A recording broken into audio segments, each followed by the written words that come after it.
mon cher Quentin, Typeless nous a mis à disposition toutes ces nouvelles gammes en 2018. Donc on a testé tout ce qu'on a eu entre les mains. Dans la famille MB, qui est une des séries donc, de chez Typeless, qui signifie Muscleback, qui est la série réservée aux meilleurs joueurs, cette année ils ont sorti donc un modèle légèrement différent qui s'appelle le TMB. Avec le T qui veut dire? Alors, contrairement à ce que j'imaginais, je pensais que ça voulait dire tour. Ouais. Eh ben non, c'est tungstène. C'est-à-dire qu'en fait, ces clubs qui sont d'un esthétisme que j'adore, mais ça c'est très personnel, hein, mais je les trouve magnifiques, magnifiques. C'est de la lame Typeless parfaite. Alors, il y a une grosse ruse, c'est qu'en fait, ça n'est pas une lame, puisqu'en fait, ils sont creux à l'intérieur. Voilà. Et ici, ce coffre en carbone, qui est sur la semelle du club, renferme en fait... Que vous pouvez voir de couleur un petit peu noire. Voilà, exactement. Renferme en fait une capsule de tungstène, le tungstène étant le métal le plus lourd qui existe, ce qui permet de placer vers le bas de la lame le centre de gravité du club, et ce qui va donc favoriser l'élévation du prix. Alors, avant qu'on parle du club et de ce qu'on a ressenti, est-ce que tu ne trouves pas que là-dedans, il y a déjà quelque part un antinomisme entre je suis dans la série MB de Typeless, donc Muscleback, les lames réservées aux meilleurs joueurs, et je prends un de ces modèles-là et je l'équipe d'une barre de tungstène placée bas dans le club pour favoriser l'élévation de la balle? Je crois qu'ils ont essayé de faire plaisir à un type de public auquel ils ne s'adressent pas tous les jours, qui est genre la deuxième ou troisième série, où on se dit tiens, je vais essayer des lames, est-ce qu'il y a quelque chose d'un petit peu facile éventuellement ou pas, pourquoi ces clubs sont plus durs que les autres. Donc je pense qu'ils sont adressés à ce genre de public et pas avec ce club-là, et pas aux premières séries, aux très bons joueurs. Qui eux n'auraient pas d'intérêt d'avoir un club avec une barre de tungstène en bas qui... Non, qui envoie la balle au plafond. Au contraire, et voilà, on veut tout sauf une balle qui part très haut dans cette gamme de jeu. Donc je dirais qu'il y a un petit gap, un petit hic entre tungstène, placé bas dans le club, avec une lame qui est supposée faire tout sauf la faire monter, quoi. Ils essayent peut-être d'avoir justement un public un petit peu plus large, parce que pour l'instant, en France, surtout, la renommée, on va dire, l'image de Typeless, c'est les joueurs première série, point final. Alors donc on revient à ma question.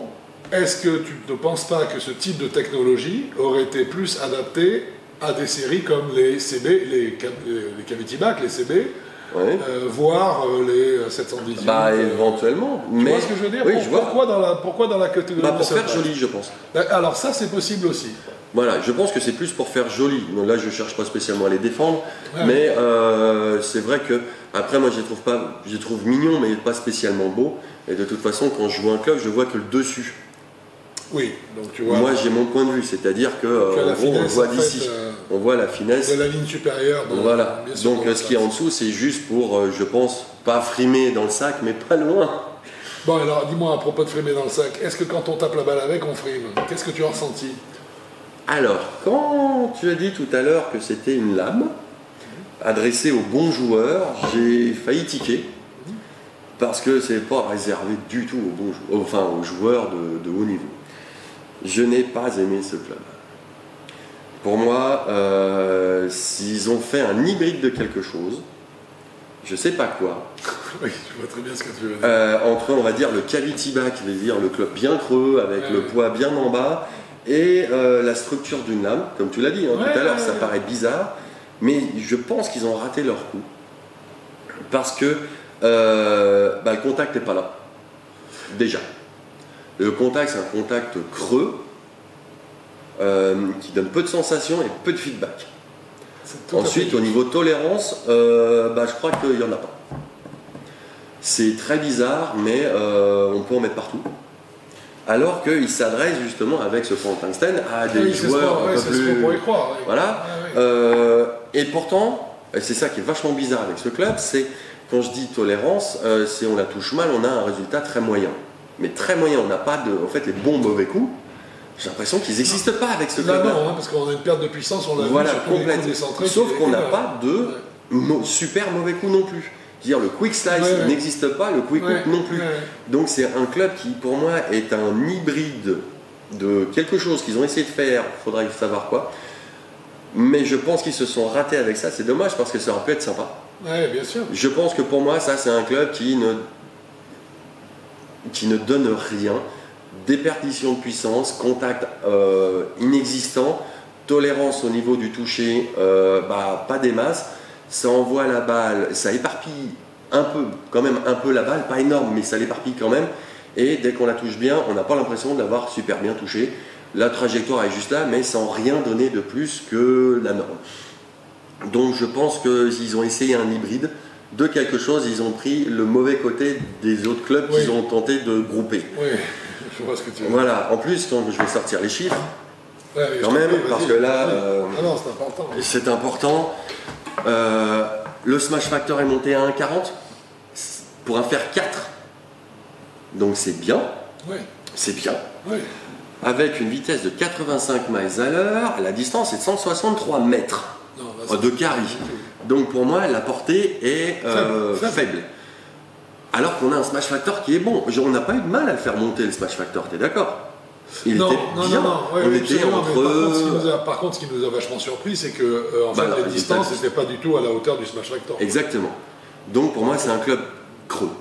Alors, ce qui est quand même, on parle bien là du 700, c'est le 716, un TMB. Moi, j'ai eu cette impression aussi qu'en fait, on pouvait la prendre bien, moins bien ou autre. De toute façon, il n'y avait pas de puissance en fait à l'arrivée. Non, mais ça te donnait en fait tout le temps pas le même coup, hein. Comme j'ai dit, ça s'éparpille. Alors, on sent que l'éparpillement est assez important quand même. Oui, mais il y a quand même une tolérance, il n'y a pas les quick hooks et les grosses masses. Non, ça compense les extrêmes, mais ça ne compense pas les coups intermédiaires. Donc en fait, je pense que ces clubs sont destinés à des joueurs qui n'ont pas de puissance. Alors, mais par contre, un excellent toucher. C'est idéalement, mais c'est là où tu es en train de définir mon problème, c'est que je n'arrive pas à situer la gamme. Moi non plus. Je ne vois pas très bien quelle est la gamme de joueurs qui pourraient dire tiens, là, Titleist, tu as trouvé un truc qui me va bien, qui m'amène un plus, soit en performance, soit en confort. J'ai été tellement emballé, moi, contrairement à toi, par l'esthétique de la canne, parce que moi je l'ai trouvé magnifique, mais en fait j'aurais aimé que le résultat soit à la hauteur, et malheureusement non. Je n'ai pas eu on n'a pas noté de performance du tout. Et c'est pas un club qui m'a donné très très confiance quant à la régularité. Moi, il m'a très donné de plaisir à jouer. Donc à partir de là... Qu'est-ce que on a donné les chiffres, oui, on a vu qu'on était monté à 1,40. Voilà. Au Smash Factor, qu'est-ce que ta gamme, toi, alors? Je sais pas. Pour moi, c'est un club creux, vide de consistance. Je dirais, il est... Non, j'en ai aucune idée. Là, pour moi, ce club est pas une hérésie, mais un hybride de quelque chose d'indéfinissable. Moi, je dirais peut-être 14-6. 14-6. Moi, je cherche de la puissance. Hein. Ah non, alors il faut mettre des bémols. 14-6 pour un joueur puissant physiquement. Déjà puissant. Non, moi, j'avoue, là, je sais pas. Mais bon, alors ceci étant, quand on parle de puissance, Quentin est un joueur très puissant. Donc si toi tu penses que si tu as ressenti que la puissance te permettait de... Bah non, mais j'ai une déperdition de puissance avec ça. Je vais moins loin et il y a d'autres fers, on va dire 7, qu'on voit juste 10 mètres moins loin. Entre faire 7 et faire 4, c'est que 10 mètres d'écart de portée. Non, c'est pour ça, moi, ce club-là, je ne sais pas où le poser. Pour les débutants, non. Non. Allez, on va dire, si je dois vraiment trouver quelque chose, on va dire entre 35 et 25. Non. Mais c'est trop fait, mais c'est parce qu'il apporte rien. C'est pas possible. Nulle part. Non. Je sais pas. Pour moi, je sais pas. Là, il me rend très perplexe. Bon, écoute, moi, je lui mettrais... Je te laisse choisir. La gamme, je lui mettrais, du coup... Non, il faut élargir. J'essaye d'imaginer le spectre de joueurs que ça peut concerner. Je verrais peut-être ça plutôt 18. Tout à l'heure j'avais 12-6, mais j'avais pas tenu compte de ça. Oui, peut-être un 18-10. 18-10. Ouais, si tu veux, moi là, non. Enfin, ça fait une cible très étroite. Attention. Très étroite et pointue, moi. Bon, on peut Moi, pas je suis lui mettre perdu, de cible, moi non plus, je suis assez d'accord. Là, j'y arrive Celui-là, il n'aura pas de cible, c'est vous qui la définirez. Voilà, à essayer quand même, parce qu'il s'il faut vous le plaît. tester, hein. C'est un très Voilà. beau club, c'est Tightless. C'est un club qui, en Il y a fait, une qualité, son une finition gros extraordinaire, voilà. ouais. Pour moi, sa seule qualité, c'est que il n'éparpille pas de trop. Oui, c'est ça. C'est ça. Donc c'est une certaine tolérance. Après, ça reste à essayer. Il y a forcément un public pour qui ça va plaire. Mais par contre, il coûte combien en fait déjà celui-là? Alors écoute, celui-ci, il est à 309 manches carbone et à 289 manches acier.